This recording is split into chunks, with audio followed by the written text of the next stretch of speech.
大家晚上好。奇怪，怎么我这直播没有声音啊？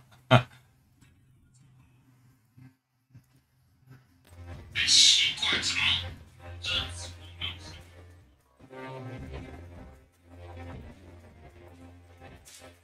奇怪，怎么？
那我那个影片下方资讯栏都还有那个火炬之光这次的那个他的活动啊，你们也可以去看他官方直播间，有兴趣的可以去他官方直播间看一下，有好礼相送。对，然后看一下资讯栏。好，我们今天主要是做一个跟播的活动啊，看一下火炬之光这一次的新赛季他们有什么特别搞头不一样。那大家就一边吃饭一边看吧。那先暂时不露脸啊，那个我的颜粉先说声对不起啊，现在状况不佳，暂时不露脸。想要看我脸的，先跟你们说声抱歉啊。聊天室晚安晚安晚安，一边吃饭一边看呢。我们今天做跟播啊。还有什么问题想聊天的都可以在聊天室讲一下。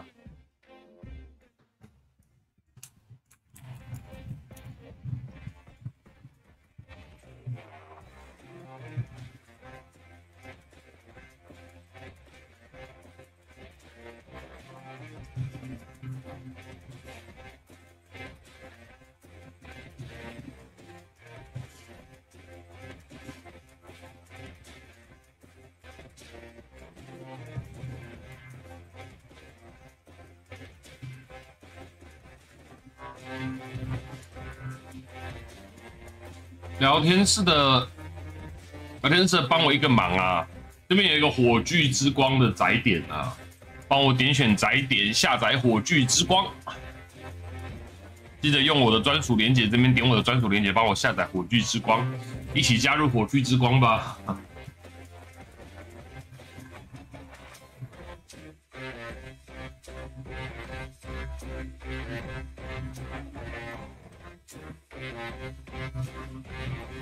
主播好，尹你好。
With which was pretty fun. Experimenting with this little guy.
Wow, here we are. Thank you everybody for joining us on today's Torchlight Infinite global launch reveal. Really happy to be with you. I'm Sean from the Torchlight Infinite team. I guess the first thing we need to do is say thank you to all of the players, right? Tons of valuable suggestions, loads of time spent playing the game in the open beta, and we really appreciate it. Thank you guys. In today's reveal, we will introduce all of the new important updates in the global launch, as well as the content updates in the new season, Cube of Rapacity. Before we kick things off, I guess we should say hello to some familiar faces. Hi. Hi, Sean. Hi, everyone. This is Jack, the game director of Torchlight Infinite. It's been a while since our last live stream we had. I'm really happy to sit here and present our new season to you all. Hey everyone, this is Ian, the community manager of Torchlight Infinite. Glad to see you all again.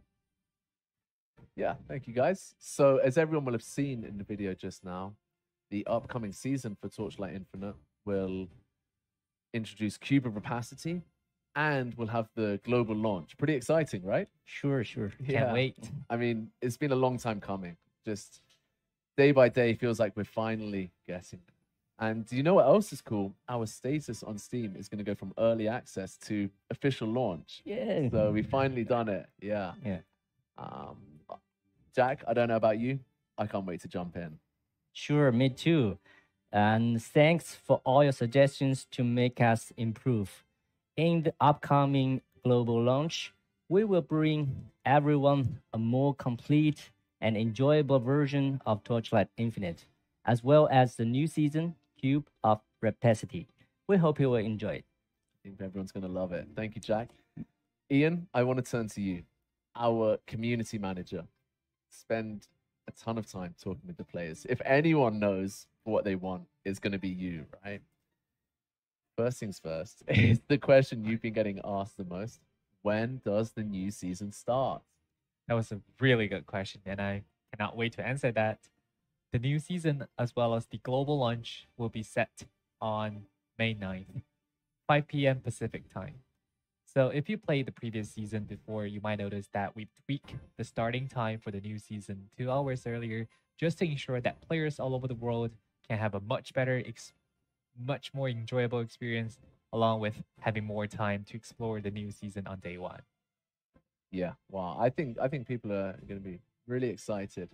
It's the moment of truth, to be honest. I can't believe it just feels like every day we're creeping closer and closer, right? Jack, you're our game director. Yeah. What rewards is it going to be for the players? Sure, of course. We've prepared exclusive rewards for all the Pioneer Hunters who participate in the previous beta tests. all players who enter the game before May the 9th will get an exclusive avatar with Pioneer Hunter title and back accessory Iron Wing. Meanwhile, for other players, you can scan enter the website to pre-register for the new season. Besides, keep watching the live stream as we've also prepared a lot of Twitch drops for everyone. All right. Thank you, Jack. Thank you, Ian. Very cool. So now we know two things. New season kicks off May 9th. Yep. Don't miss it. Set those alarms.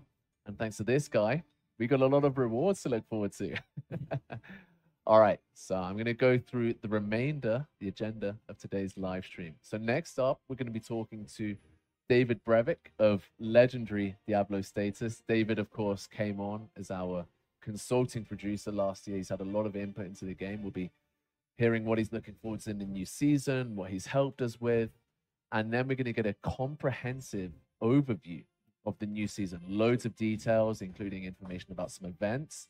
You don't want to miss it. And then we'll be speaking to two of the members from the Max Rolls Torchlight Infinite team, Tenki and Milky. We'll be doing a bit of a Q&A. So I think that'll be really fun. For now, let's join from Los Angeles, our consulting producer, David Brevik. David, it's been a while. How are you doing? Yeah, I'm doing really well. It's great to see everyone again. Great to see you too. I think a lot of the players were fascinated to know that you came on as a consulting producer, and are probably really interested to know what changes you helped oversee, the work you were doing with Jack and the devs team, and what your thoughts are on the new season. So perhaps you can tell us what you've enjoyed about the project so far and what you think about the game so far. Yeah, well, so far it's been really fun. I really love playing. I've loved playing the Torchlight series all along. And I think that Torchlight Infinite is just a really great ARPG. And so I've enjoyed the seasons so far, and I'm really looking forward to this next season. So it's been fun. It's been really great talking with the community as well as talking with the dev team. Our interactions have been fantastic. They're very passionate about making great ARPGs, and it's been really just wonderful interacting with the entire group. It's been about half a year since the game went into open beta. What have you enjoyed about the game so far? I think that the things that I've enjoyed the most are kind of the season structure. I really like that structure overall. And part of that is because I get to kind of like reset my build or come up with new strategies. There's new kind of mechanics to deal with, and I really like that kind of plus a new hero. So there's lots of new things to try and lots of new ways to play. So I think that's something that I really look forward to. I enjoy that structure a lot, as well as kind of the starting over and going through the experience that I think so many people enjoy. This starting over with every new season, I think, is something our players absolutely love. With the new season, you've been working a lot on it. What are you looking forward to most about the new season? Well, I think that there's a bunch of things that I'm looking forward to in the new season. First and foremost, I'm excited about playing the new Escapist Bing. I think that that's going to be a really fun character to play. Lots of big screen destruction which is really fun, and I think that the change to the crafting system is going to be one of the biggest changes so far that we've seen, and I think that I'm very excited about having that feel more like a mechanic that is exciting. It's going to be harder to get the exact items that you want, and you're going to be hunting for items much more, and I really appreciate that. Yeah, I completely agree. Those optimizations be well welcomed. Well, with that in mind, David, it's been great to catch up with you today, and we look forward to seeing you in the new season. Yeah, thanks so much. I really appreciate it. Thanks. Speak to you soon. Thank you. Thank you, David. Bye. Bye. Bye-bye. Bye. Thank you very much, David. Very cool to be talking with you, and I guess we'll see you in the new season. But for now, I think we shouldn't keep the players waiting any longer. It's what they've all been looking forward to: the content, the new updates in the new season. Ian has produced a very cool video for us. Let's watch it together now.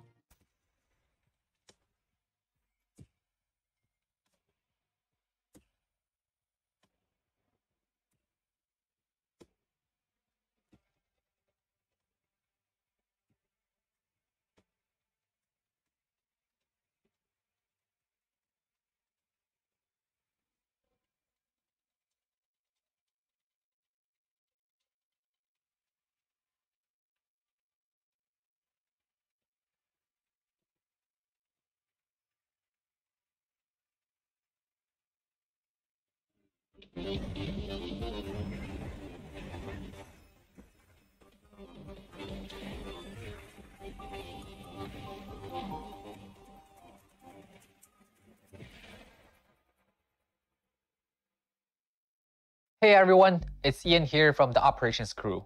You must know by now that our new season's theme is the captivating Cube of Rapacity. Now let me walk you through some of the exciting highlights in this fresh season. First up, let's talk about the Cube of Rapacity season's gameplay. In both the main story and Netherrealm stages, you might run into monsters that mark with greed by the Cube of Rapacity. When you defeat these unique mobs, you will receive a desired crystal, an item exclusive to that map and can be taken out of the map. Once you've taken down the stage boss, the Cube of Rapacity will make its appearance. Offer it a specific number of desired crystals to receive random rewards. But beware, don't get carried away by greed, or you might anger the cube and lose all the rewards you've collected so far. The Cube of Rapacity will also attract unique and powerful bosses and special monsters in each stage, which will introduce new challenges and greater rewards in the stage clearing experience.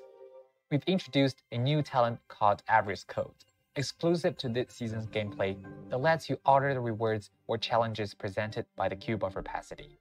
This means you can enjoy a totally unique gaming experience with different season talent strategies at a very small cost. Of course, there's much more to the season-exclusive gameplay than just this. When you draw rewards from the Cube of Rapacity, you might also get a Cube of Craving instead, which is packed with even rarer and more valuable prizes. Additionally, the Cube of Rapacity drops a unique item known as Desired Beads. Desired Beads represent the physical embodiment of Cube of Rapacity's sway over human desires. Black market merchants are more than happy to trade their most precious wares for those coveted items. The special monsters I mentioned earlier will also drop an item known as Desired Core. Desired Cores serve as tokens to challenge new supreme boss called Lord Bearer. As the supreme judge of the High Court of Desire, this formidable enemy presents a tougher challenge for hunters than ever before. Upon defeating the Lord Bearer, players can expect to receive special and incredibly attractive items, including the season's new precious item, Unifying Wedge, which can be used to restore divinity slates. The Divinity Slate I mentioned earlier plays a crucial role in the Statue of the New God development system in this new season. The new god has bestowed upon hunters a fresh talent panel, Statue of the New God. Unlike previous talent panels, hunters can now combine and place multiple divinity slates on the Statue of the New Gods, granting them potent buffs. Each divinity slate is associated with a specific god and can hold up to 2 random talent affixes related to that god. This allows hunters to tap into the power of the 6 gods without being constrained by the differences among the gods. Hunters can also enhance divinity slates through a unique branding method. However, once branded, these divinity slates become untradeable. Each successful branding either adds a new affix or upgrades an existing one. During the enhancement process, there's a slim chance of converting an upgraded, powerful affix into the new god's exclusive talent affix, known as the Divine Entropy. Divine Entropy grants hunters the ability to control the order and chaos. Keep in mind though, each divinity slate can only be branded a limited number of times, making it more challenging to acquire Divine Entropy. Unwanted divinity slate can be broken down into divinity fragments, which can either be crafted into new random divinity slates or traded freely. The new god has also granted hunters access to new legendary divinity slates. These powerful slates come with Divine Entropy, amplify the effects of the order and chaos, and even enable hunters to consume the power of the 6 gods for even more powerful buffs. Having covered the season-exclusive gameplay and the new system, it's finally time to unveil the new heroes. Hey, I'm talking to you! Oh, where did you lock up, you old man? You wanted to lock me up too? I am big!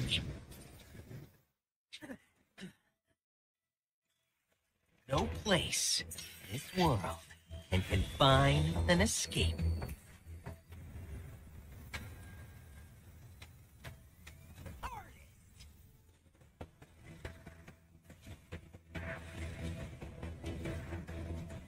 It isn't here. Not here either. Get out of my way! Photo, man, where are you? Forget it. There's nothing an explosion won't solve. I'm just like an explosion, and an explosion is just me! You, is this how you save someone? Calm down, old man. Check out the fireworks. If we don't blow up this broken world, how can we create a new one?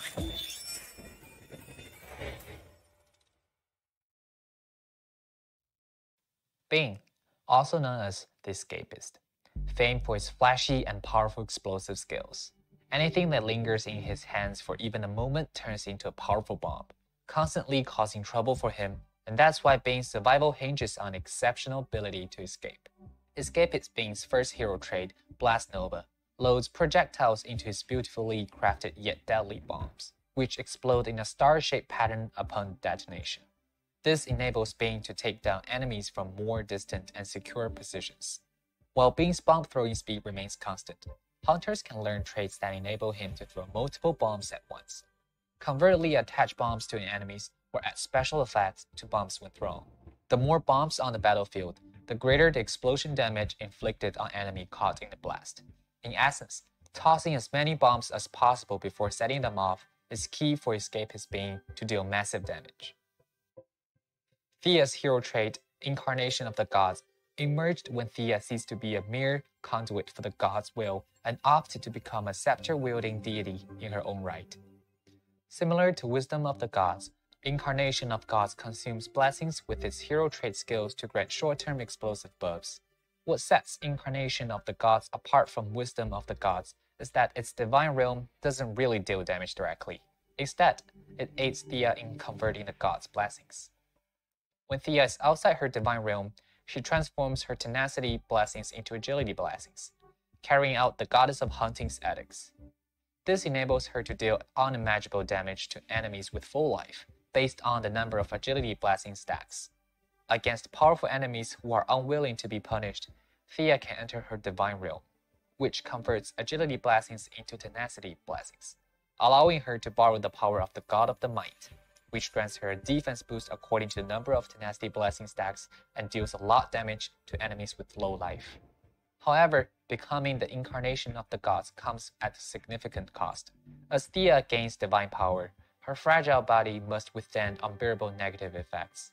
If she cannot overcome these challenges, her transformation into a god will only lead her to a trap of her own making.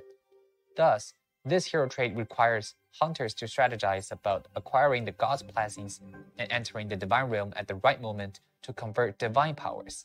They must also find ways to cope with a series of negative effects. The new hero, Escapist Bing, can be unlocked by purchasing the Season Pass once the open beta begins, while the new hero trait, Incarnation of Gods, can be acquired with Primal Crest or traded for hero emblems. In this season, the new skills added are mainly sentry skills, followed by one Shadow Strike skill and one Summon skill. Thunder Spike is a fresh Shadow Strike skill. When you land a critical strike with Thunder Spike, it guaranteed to inflict shock on enemies with a certain area. If the Shadows of Thunder Spike scores a critical strike on shocked enemies, shock damage is applied one additional time to those hit by the shadows. With a high critical strike rating and numerous shadows, this skill can efficiently inflict shock on enemies within range and apply shock damage. This makes Thunder Spike a standout skill for clearing maps or battling tough enemies. Ghost Blade Inheriar, the sentry skill. Ghost Blade Inheriar summons a dagger-wielding Inheriar that targets and attacks one nearby enemy, dealing damage based on the hunter's weapon damage. Its unique feature is that it inherits the hunter's multi-strike chance bonuses. When Ghost Blade Inheriar performs the final blow of a multi-strike, it triggers a violent explosion at the target and gains additional damage bonus based on the multi-strike chance. Furthermore, for each additional projectile quantity, Ghost Blade Inheriar targets one more nearby enemy. This allows hunters to adjust Ghost Blade Inheriar's rapid clearing ability according to their specific needs. Arrow Inheriar summons an Inheriar armed with bow and arrows. It fires 3 arrows into the sky, dealing area damage based on the hunter's weapon damage upon landing. Arrow Inheriar's arrows can deal damage to the same enemy when they land. This means that when multiple inferior are present on the battlefield simultaneously, they can carpet bomb enemies in a vast area and inflict massive damage on a single target.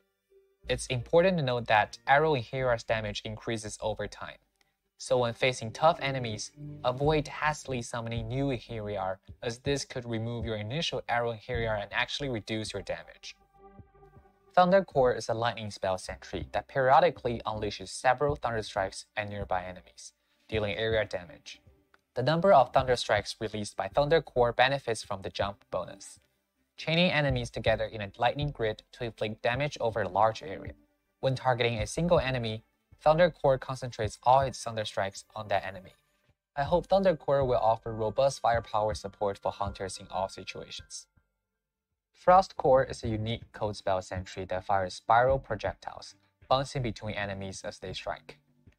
What sets Frost Core apart is its ability to extract frostbite rating from enemies, significantly increasing the damage dealt by each hit.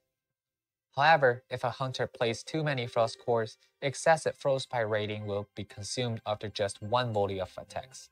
As a result, it's essential to effectively increase enemies' frostbite rating and balance the consumption of Frost Core, thus maximizing its benefits. Summon Green Phantom is a new synthetic troop summon skill. Green Phantom attacks targets with beam skills, and its beam skills become more potent as hunters grow stronger. Every few beam attacks, the next beam will cover a wider range and deal higher damage. Unlike other synthetic troop skills, when using a Summer Green Phantom skill, there's no need to manually activate it. The Green Phantom is automatically summoned periodically until the upper limit is reached. When hunters actively use this skill, they promote all Green Phantoms to instantly move to the target location and fire their destructive light cannon at the target, dealing high burst damage. We have prepared 13 new pieces of legendary gear for hunters in the Cube of Rapacity season. Today, I will introduce 2 pieces of legendary gear that have powers granted by the new god. The legendary belt, Law of the Supreme Will, has Order and Chaos buffs, which are a pair of mutually exclusive buffs provided by the new god. It causes the wearer to lose Order and gain Chaos. This legendary gear increases cooldown recovery speed and movement speed when you have a high amount of Order. To utilize this gear effectively, focus on defeating enemies before your Order runs out. The key to this is to kill enemies quickly before losing all of your orders. The other legendary gear is called Breaking the Eternal Wrist. When equipping this gear, the blessings of the 6 gods bring unavoidable debuffs due to the going against the will of the gods effect. However, this pair of gloves also grants you the power to devour the power of the gods. Every 4 seconds, you will devour all blessings of the 6 gods on you and release an empowered skill based on the number of blessings devoured. Thus, hunters using this piece of gear will need to strategize ways to deal with the negative effects while obtaining unique and powerful buffs. Hero relics and hero traits are closely related to one another. There are numerous legendary hero relics and legendary hero memories to choose from in the new season, which creates more build possibilities.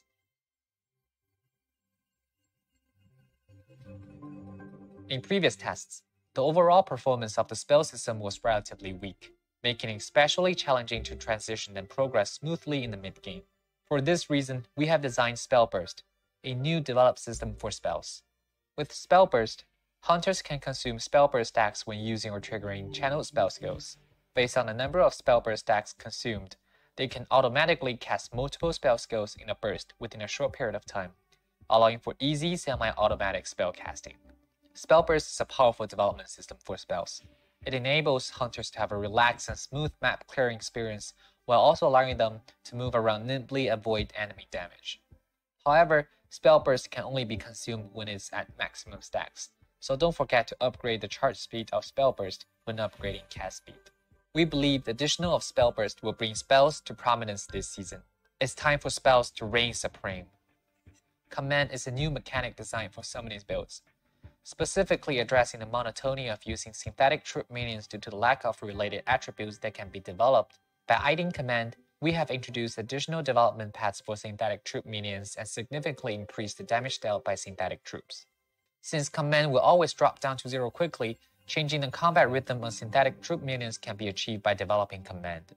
Hunters can choose to develop Command in a stable manner to ensure it is always within a certain range, allowing synthetic troop minions to deal consistent damage.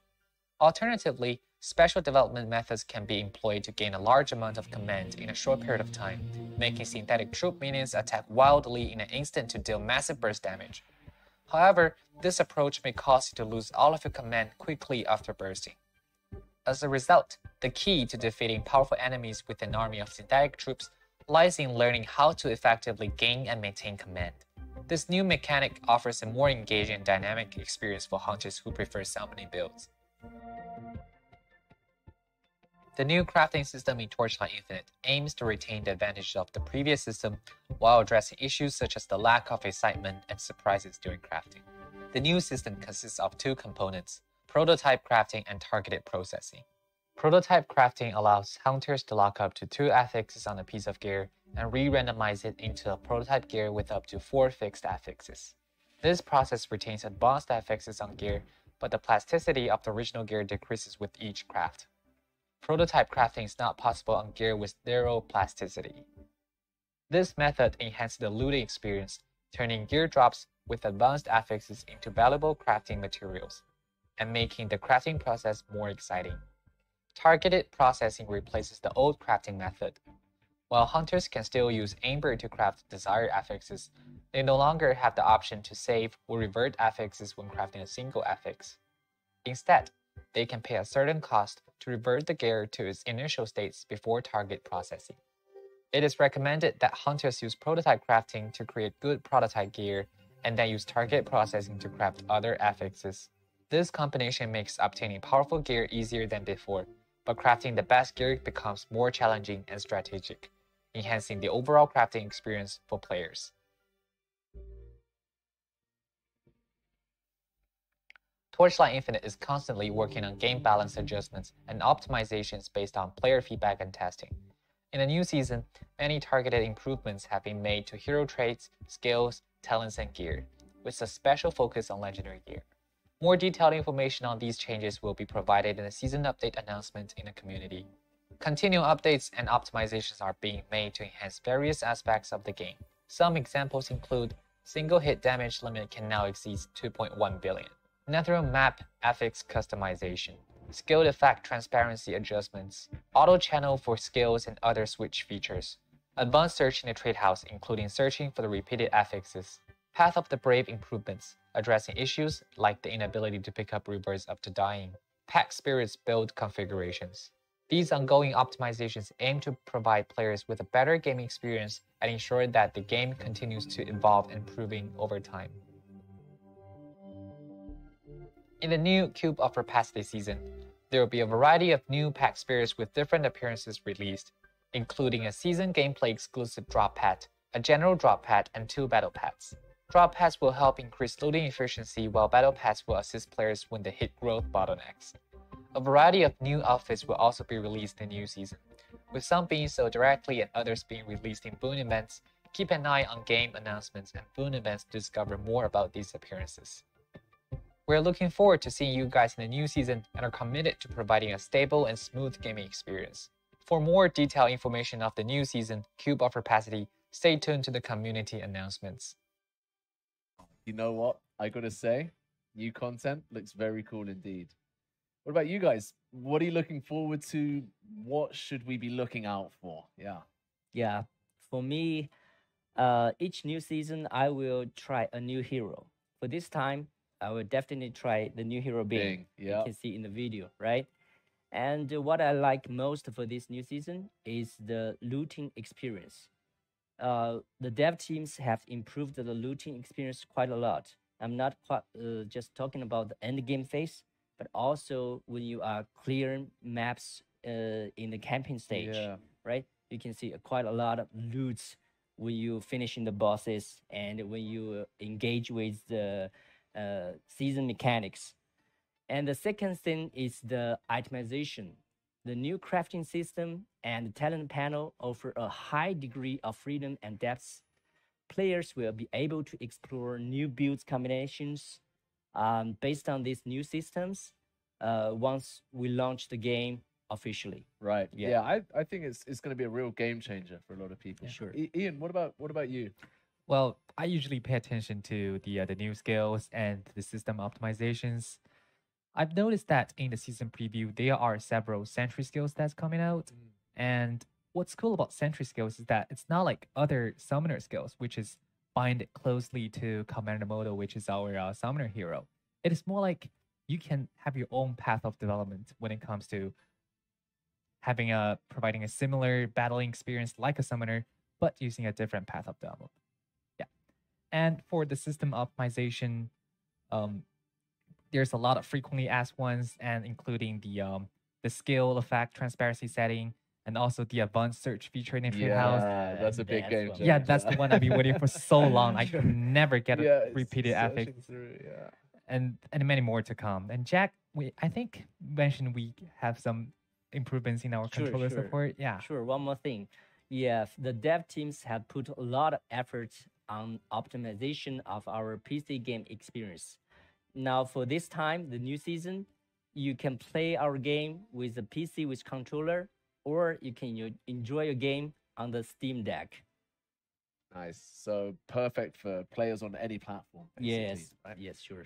All right. Well, let's check out some events coming up in the new season, shall we? You want to handle this one? Yeah, definitely. We got a really interesting contest that's in our next season. Like the previous ones, we're gonna have a cube of opacity related theme because we want our players to know the season theme quickly and how exciting it's gonna be. And like the one before, you can also have first down, right? Yeah, it's not exactly first down, but you can also support the streamers to complete the puzzle in the next season. And then, except for the being a participant with all the in-game rewards. Oh wow! To spice everything up. Yeah, so that is spicy. Yeah, like all the participants have a chance to win the prize, and yeah. So basically, what you're saying is anyone in the competition has a chance to win this prize. Yeah, you can support your beloved streamers in this contest, and then for all those whoever did that support button, did that support thing, has a chance. Yeah, they got a chance. That's really looking forward to it. Yeah, that's having really exciting. Such a fun and interactive contest. Yeah, is the best celebration for our global launch. Completely agree. I think it's what the global launch needed, and I think following along the first down, like I say, it's interactive, right? It's the KOLs, the players, the game. It's all there together. And all right, so we've covered what we think people might want to know about, but it's not just about us, right? So we've got Tanky and Milky with us now. I guess for any questions they might have from the Maxor team or from their followers. Let's head over to them. Tanky, Milky, do you want to say hello? How you guys doing? Hey, thanks for having us. Really excited for season 3. And Tanky, how you doing? It's been quite a wild ride, and I'm really happy to be here. Looking forward to season 3. Hoping there aren't too many builds that break the game, or maybe there's plenty of builds that break the game in just the right way. In just the right way. Yeah, I like your attitude. You've just seen the introduction video. How do you feel about the upcoming season? Do you have any questions for us? Way too many questions to cover here. So I'll try to keep it a little bit brief. The first thing that caught my interest was the new talent panel, the Divinity Slate and the Seventh God. This is a fundamental change to how talents are approached in Torchlight Infinite. Could you tell us a little bit more about how players can use this to customize their builds? Sure, I'll start on this one. So basically, the new talent panel is it's like a Tetris where we can put different divinity slates into that Tetris to fit in, so that we can have more customization for a hero, and that's also we want to create more space for imagination, so that it's a Tetris, right? You can change the shape and where to put. So that's also one kind of the strategy that we want to have to experience in a new season. And talking about the divinity slate, since it's talent related, the affix on it will be also from the talent panels. So which means you can also stack the effects from the talents, and that makes your hero could be much powerful than before. And also about there's some of the legendary slates where it has some special effects. For example, there's one legendary slates that can devour the effects for one of its adjacent slates, and then enhance the another slates that's right next to it. So where and how to put those slates into the panel is what we want our players to figure out and to experience the fun of it in our next season. Very cool. So you mentioned there about the divinity slates. You can also use the branding system, I remember seeing, to enhance these. Can you tell us a little bit about that? Yeah, the branding system is like the crafting system for gears. The branding system is like the crafting for the divinity slates.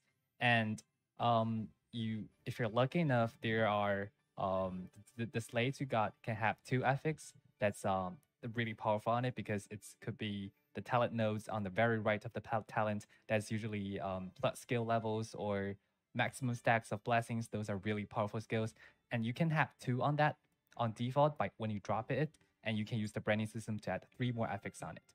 So in total, it was 5 really powerful. So which means basically 1 divinity slates on your panel means 5 more extra talent nodes.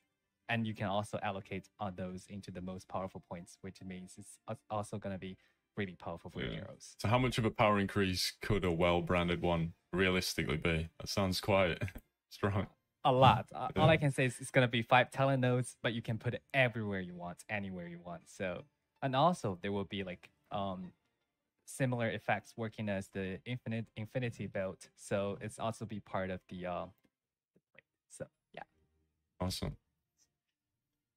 Yeah, something else that caught my eye, the new legendary items with Defiance of the Gods effects. Do you need to equip Breaking of the Eternal Wrist to enable this, or will each of the legendaries enable the effect in addition to their bonuses? Well, that was simply just one example. The truth is there's a lot more legendary that can enable that effect, including Defiance of the Gods and the Devour effects. And also you can not only equip using your legendary gears, but also using the divinity slates I mentioned before. So there are definitely other sources to get that effect.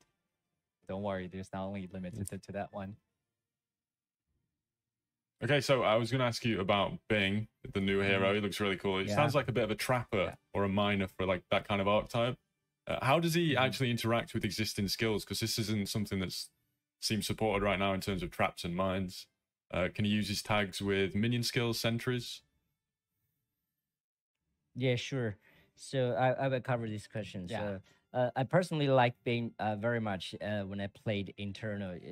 It's when we design any new hero in our game. So our goal is to create a new play style for any new hero, right? Yeah, right. Come to Bing. So to your questions, he can use minion skills and sentry skills for sure. But the thing is, the cool things about Bing is he can convert the attack speed and the attack speed and the casting speed into a throwing bomb. So then we'll change the projectile skill to a bomb, and the bomb will cast the projectile instead of the skill itself. So that means when you throw more bombs, you can actually cast the multiple projectile skills in one time. And the thing is, if you want to increase your damage, and you just try to increase the number of the bombs, that's the key. Yeah. The more bombs you throw, then the more damage you will create to your damage, to the enemies, of course. Oh, and also one thing you can also build on around the projectile speed, because that not only increase the speed that you throw your bomb, but also directly increases the damage. So there's a lot of ways that you can build around Bing, and it's really fun hero that I've also enjoyed playing with. And also you can improve your throwing numbers of the bombs by, of course, the hero trait and hero relics and hero memories. So they will the combination together will make your build even more powerful. What's playing? Yeah, that sounds really cool. In terms of heroes, one thing that I hear a lot about from players is hero emblems. It's a huge topic of discussion in the community. Sure. How many hero emblems are players going to be receiving in the new season? And can you share a little bit about how players are going to be getting them? Just from the season pass, or are there going to be some exclusive events? For sure. We know that. So the new hero is one of the key new content for each new season, right? So for the free players, they can get 100 hero emblems each season. So And these are not only from the season pass, but for some in-game events, the players just only need to first is leveling.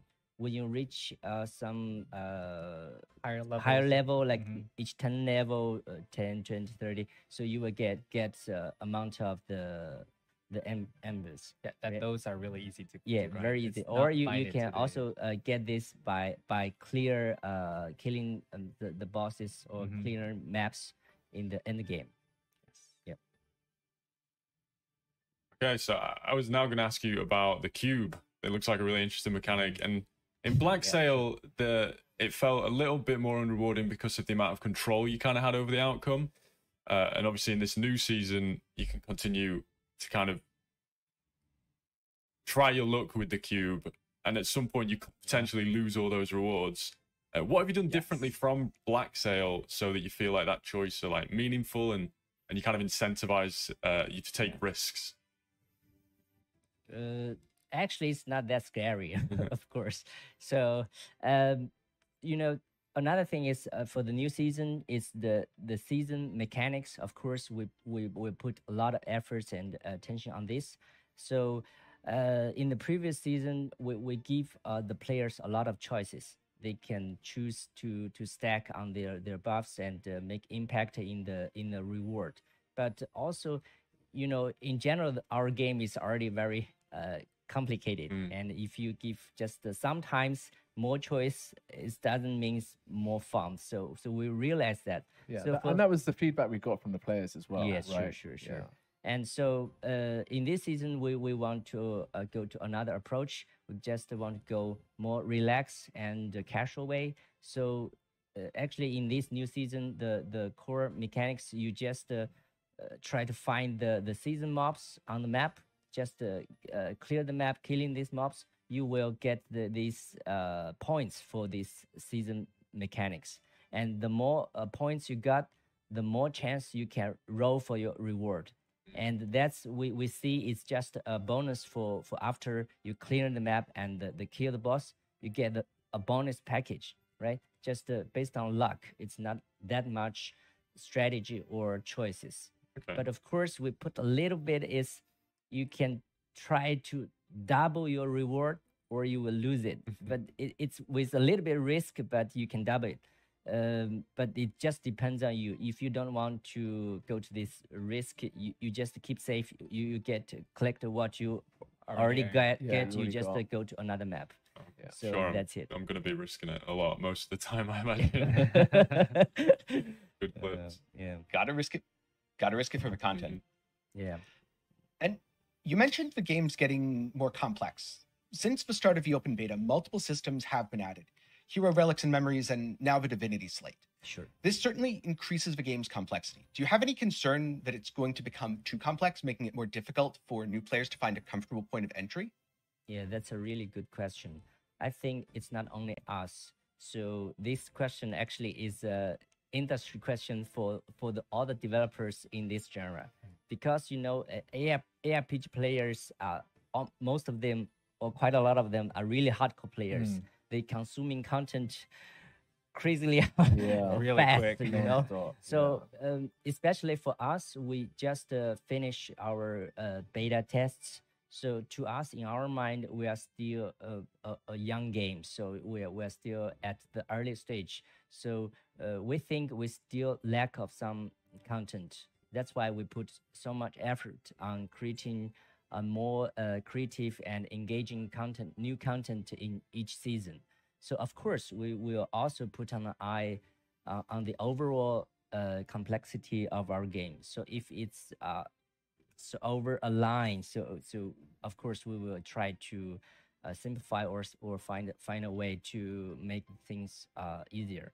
And of course, meanwhile, in the same time, we will constantly improve the game experience for new players. Oh yeah, I think are we in a position to share some examples of what we've done for new players? In the next season, I think we've got a starter build recommendation. Yeah, that's like a very obvious icon on the top right where you first get into the game.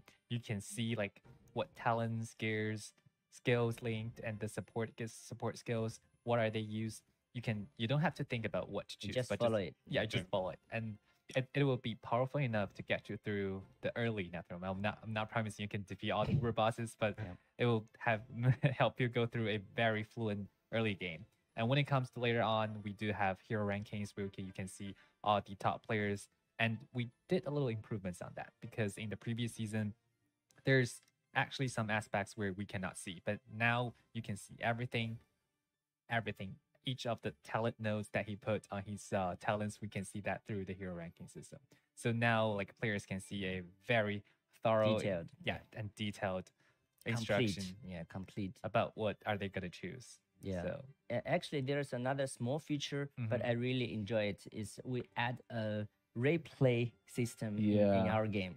So that means when players clear a map, like it's tier max 7, or you clear a boss or any map, you can share your replay in the cool. chat channel to let someone else see like how fast or what mechanic you're using. Yeah, and I think this is cool for both new and experienced players, because for new players, actually, before what happened is they had to go to YouTube, right, Yes, to see what more experienced players were doing.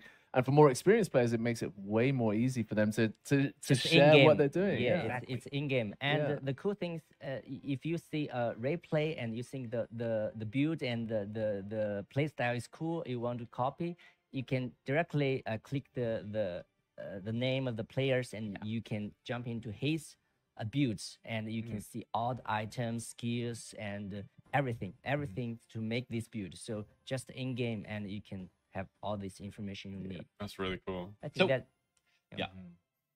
that sounds cool. One quick question from that: is that going to be a video then? Yes. Yeah. It's like no. Actually, it's not a video. It's not a video. It's really in-game replay. It's in-game replay. You are watching some player playing. It's not a video.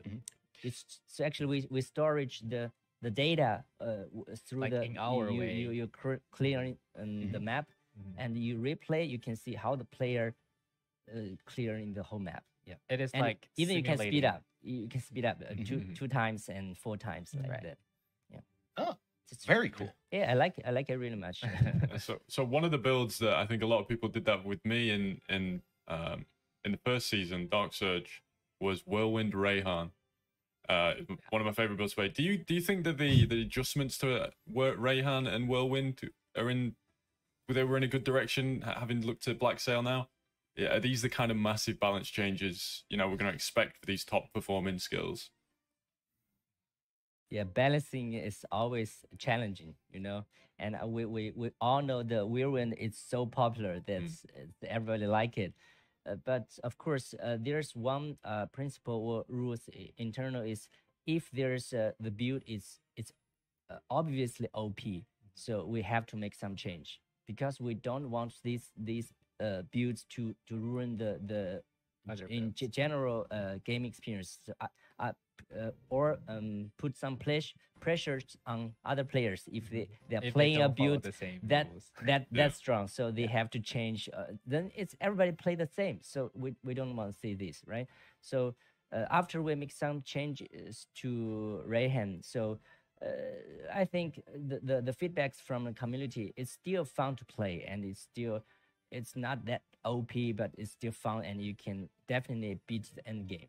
So back to your question, if in the coming season or in the future, it's the same rule. If we find some build it's really OP, so for sure we have to make some adjustment. Just the goal is we want to have rich builds. So even the ultimate goal is every hero has its position, and then players can have their own play style and enjoy all the heroes we created in the game. I think personalization is really big for the global launch in the new season. It is. Yeah. Yeah, I love making loads of builds, so that's music to my ears. I like the sound of that.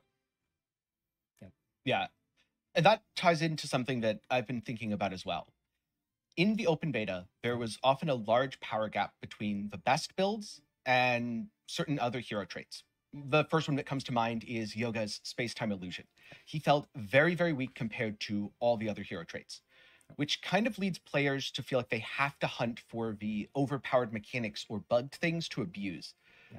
based on what you just said, this doesn't seem like it's by design. So how do you intend to level the playing field moving forward, bring the weaker hero traits up, the weaker skills up, while also letting people find things that feel broken enough to be fun? Yeah, as I mentioned, we talk about the last questions.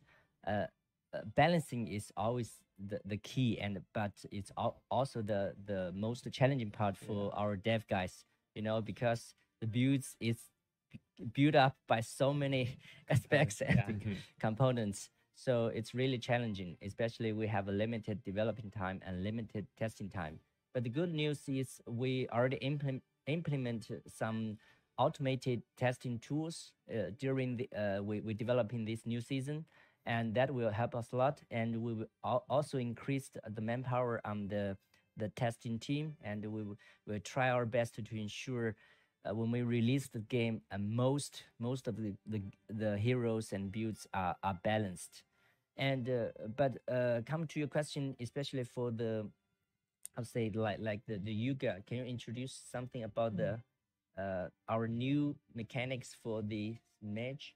Or oh yeah, we do have a new mechanic that is called spell burst. Yes. So spell burst is like it's like a spell ways of what was that, continue attack. So basically it's like you can automatically use your spells multiple times. So it's like a new way, a new path of development we make to like make spells great again. So yeah. Yeah, because we realized that the spell skills is not as strong as some melee skills, right? Yeah. So in this new season, these new mechanics will definitely make these spell skills or spell based builds much more powerful. Yeah.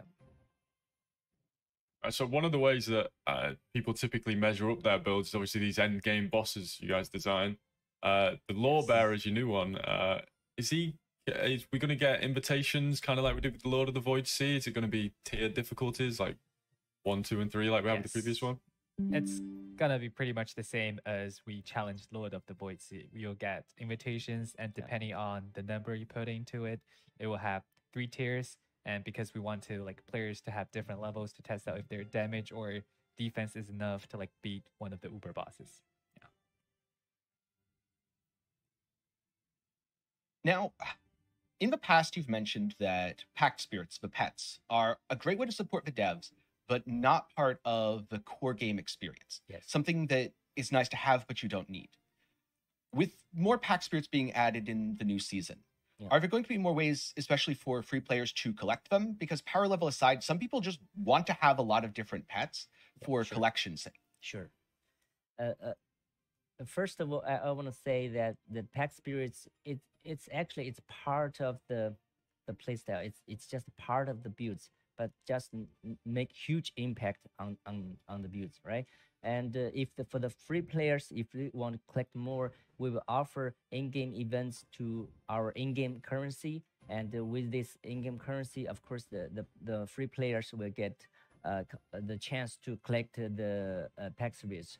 And most important, the pack spirits doesn't reset when we restart a new season. That means if you keep playing for multiple seasons, you will definitely collect more and more these pack spirits. Yes, when you just play more. Yeah. All right, so streaming the game, I get loads of different people coming in, and 2 of the most common questions I get from newer people are, can I play this game with my friends? And can I play it on console? Do you have any updates for these 2 things for these people? You mind if I take this one? Oh, okay, sure, you can. Yeah, and believe me, we see these questions a lot too. Let's talk first about the PC, the cross-platform thing. So obviously, until now, we've been in open beta, right? And actually, when you're developing a game, we didn't want to spread ourselves too thin. We wanted to make sure we got it right on PC and on mobile. And I think that's really important because I think some game developers would make the mistake of trying to get it on console as well, and actually would not perfect it on any of the platforms. Secondly, also, Torchlight as a legacy IP series loans itself to PC play, right, in terms of the legacy gameplay. So I think a lot of our fans really enjoyed that PC gameplay, and then what we've done with mobile is brought it to a younger audience. I think for sure going forward, it's something we're paying attention to, right? And something we'll continue to look at and see when is the right time to bring it out on other platforms. But we've got some good news on Steam Deck, right? Yeah, here. Yeah.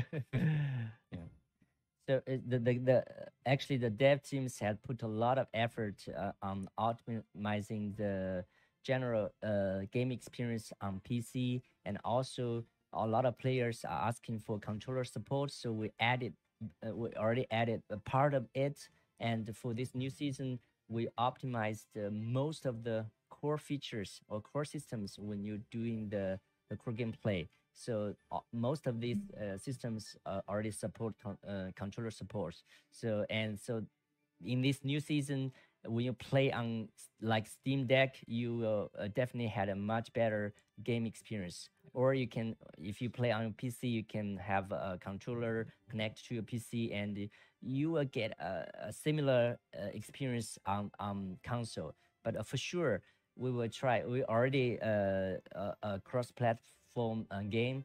For sure, we will looking forward and put more effort on the other platforms when we think it, as Sean said, it's the right time. So we have to. 他那个手把到底有没有支援 Switch 的 Talking about the multiplayer, which Jack, we've been working really hard on.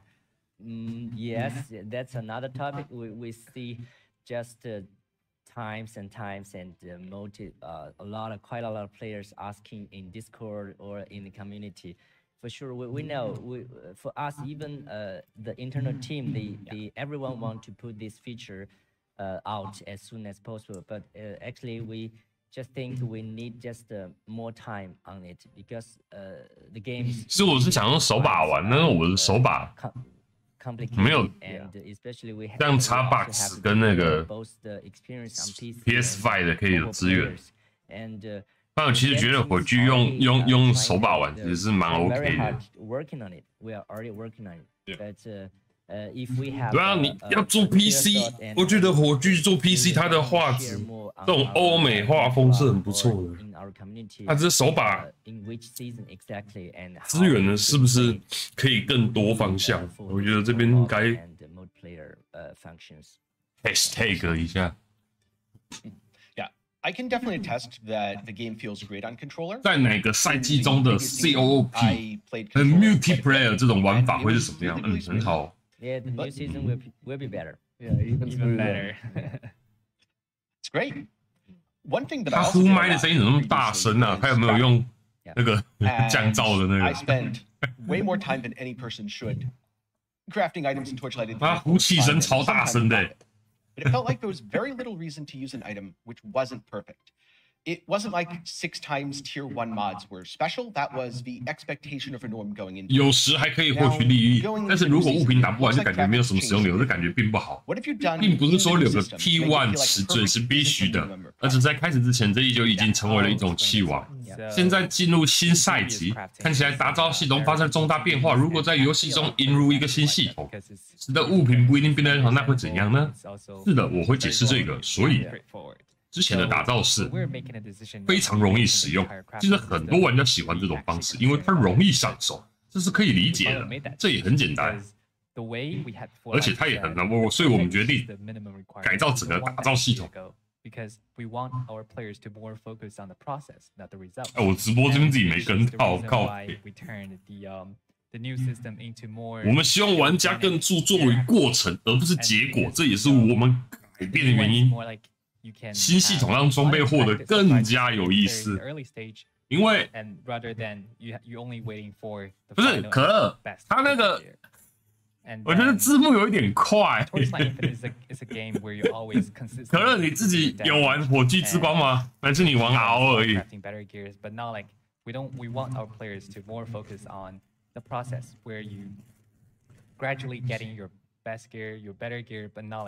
You can waiting for farming more, let's say fire element TM, and then just get it. 得到更好的装备。 So I hope the remake of the crafting system will satisfy.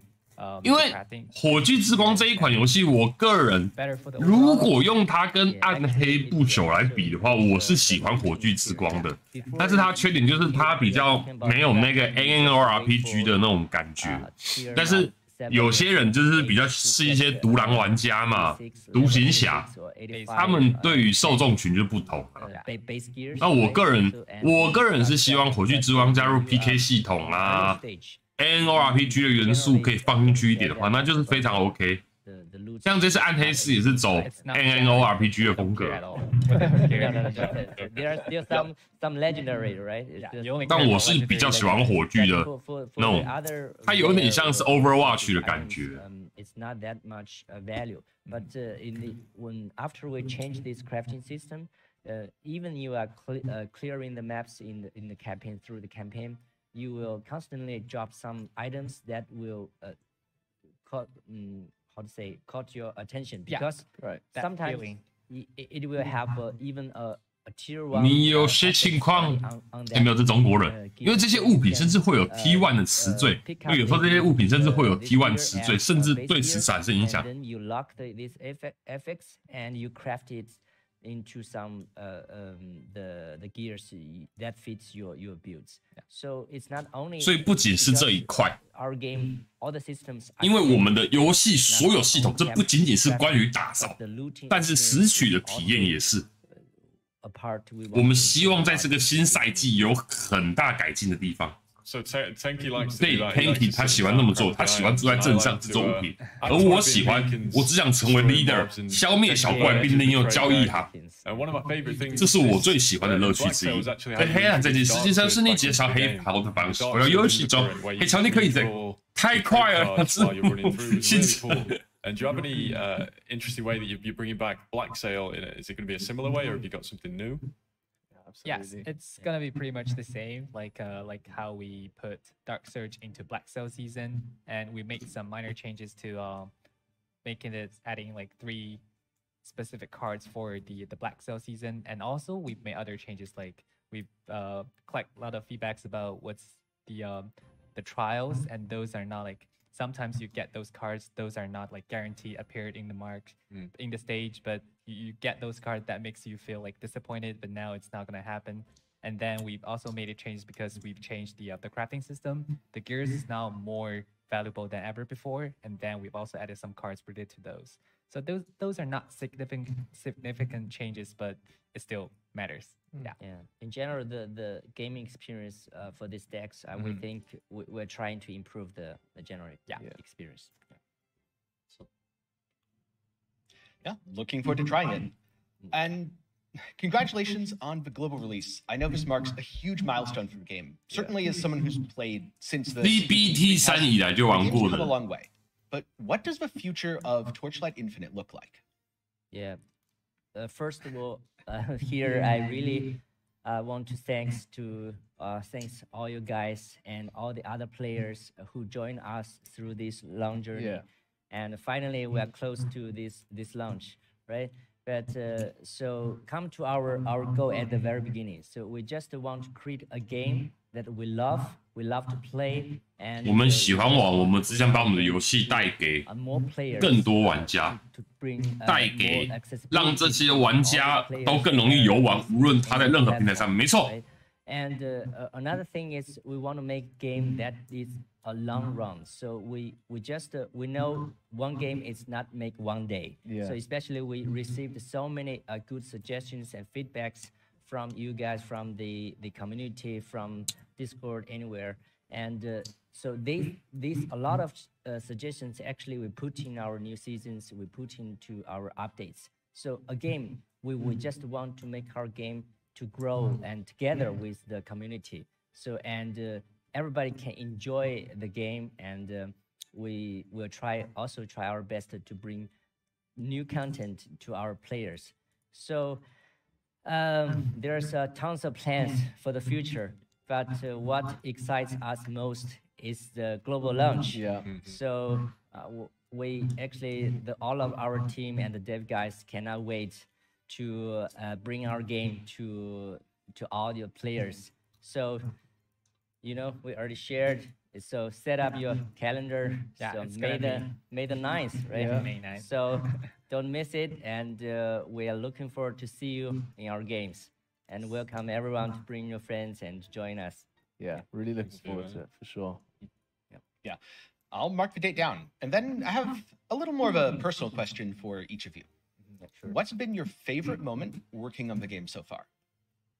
Can I go first? Yeah, Okay. Yeah. So for me, I would say definitely working with David Brevik. That's been a big honor. You know, I think Torchlight Infinite, because it's inherently quite a hardcore ARPG, getting to work with David to share his wisdom, his knowledge, his feedback, and some of the changes are bigger and some of them are very subtle.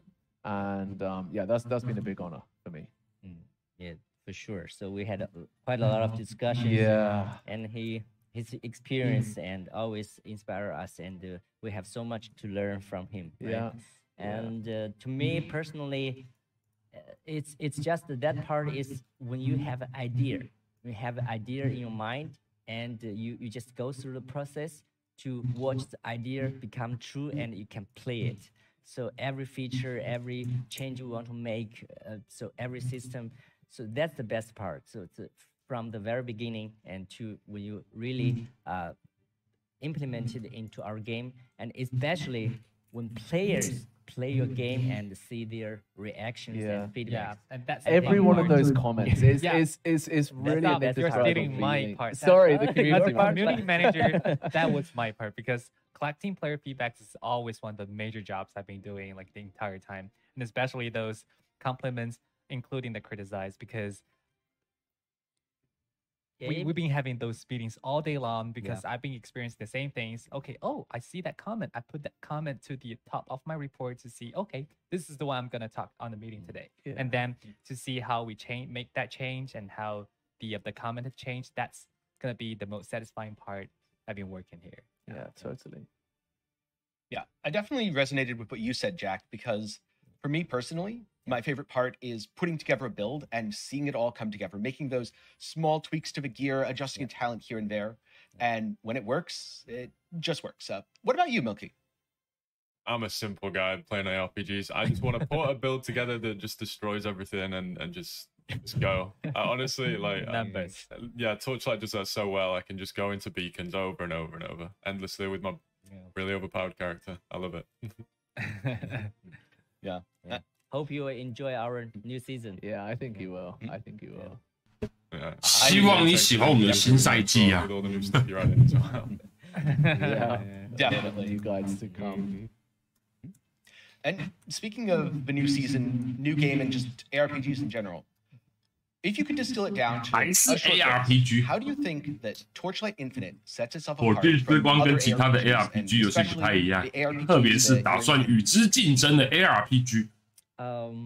Yes. So 没对手吧？ I think 火炬之光无敌的吧？ ARPG fan myself, it's a huge year. It's one of the huge best year for ARPG fans, because we have so many good games to play this year, and I think a lot of people will be quite busy. So, but to 我 us, 火炬1年了哎。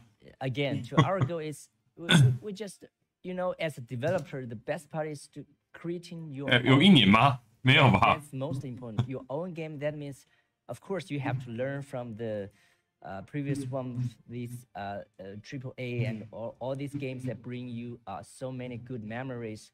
That's just go into your heart. You cannot forget these memories. 3A 级别的大作。 To us, you already a developer. You want to create a game to create some new experience to our players. So we are not trying to positioning ourselves to compete each other. So every game has its unique part, unique experience, right? So, but for us, the most important thing is to be ourselves. Of course, Torchlight franchise already have huge fan base. We want to deliver a really good game experience to these players. We also want to bring this fantastic ARPG experience to a wider player. So that's our goal. So yeah, so basically that's it. So yeah, well said. Make this genre great again. No, it's just to make the game the players really love. We know we're not perfect now. We still have a lot of I think our philosophy is to stick in our lane, right? Yeah. Stick in our lane, focus on doing what we can do best. Yes. That's definitely been a philosophy for us. Yeah, because there's always space. Even there are different games, they have their design philosophy, but that's the best part is you can always create something new. Even we make mistakes sometimes, but the players will give us feedback and help us improve our game. So we just want to keep this pattern. And keep this momentum. Every season you can experience something new. Every season you have some new experience. So that's it. Well said. Good answer. Yeah. I think that's all the questions we have. I think they've... Wow. Yeah.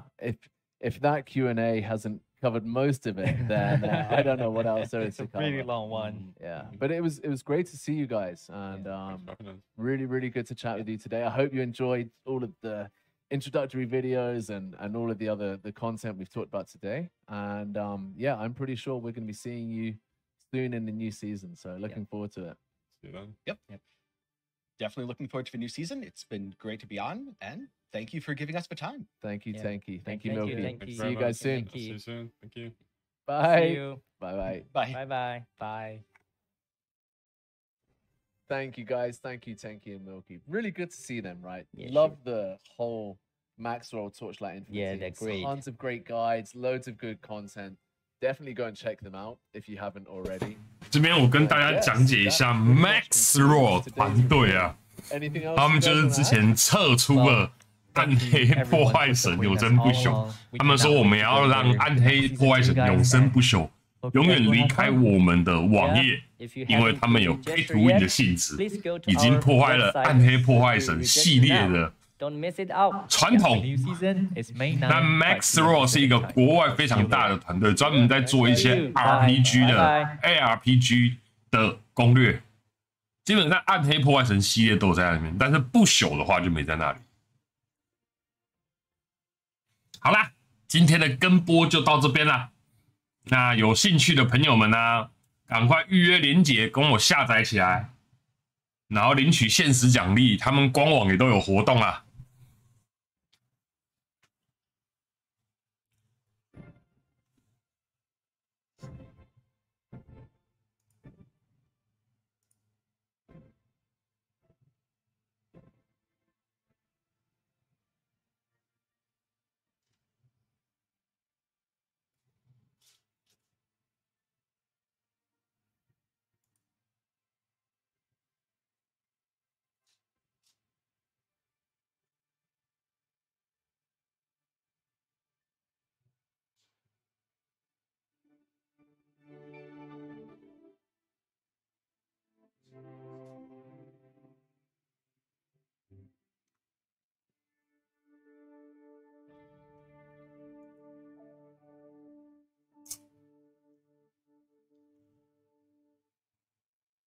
有兴趣的朋友，资讯栏那边有连结，预约领取限时奖励啊！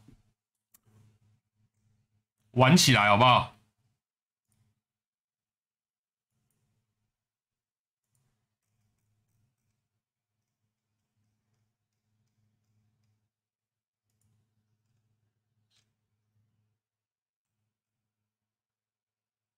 没了吗？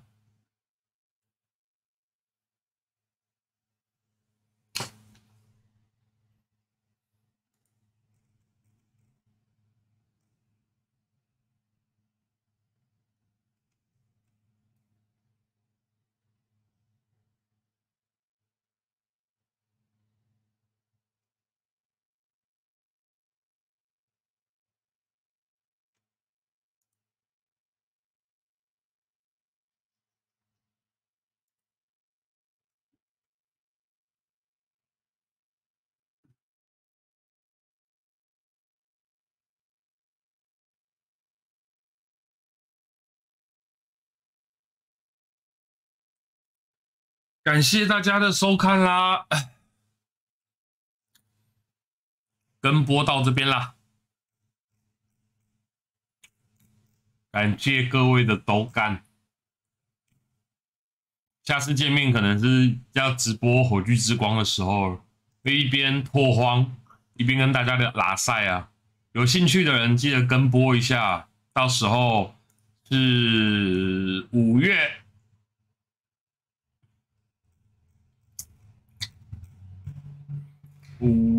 10号，还有5月12号，这边2场直播啊，有兴趣的朋友再来跟播一下。